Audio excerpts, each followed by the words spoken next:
Assalomu alaykum azizlar. Hozir brokolidan ajoyib taom tayyorlaymiz.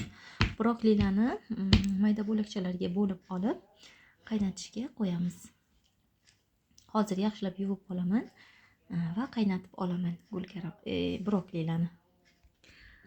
Mana azizlar, brokolilarni qaynatib oldim.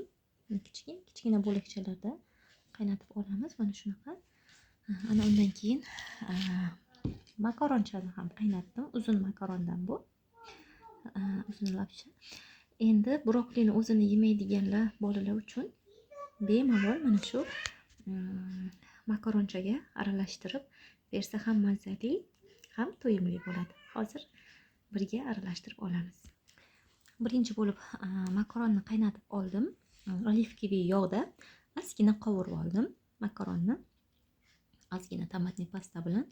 Ana undan keyin brokolini yaxshilab yuvib, qaynatib olib, mayda bo'lakchalarga bo'lib, makaron bilan birga yaxshilab aralashtirib oldim. Brokolini qanaqa qilib bolalarga yedirish usulini bilmaydigan bo'lsangiz, mana shunaqa makaronchalarga aralashtirib bersangiz, bolalar yaxshi mazza qilib yeydi.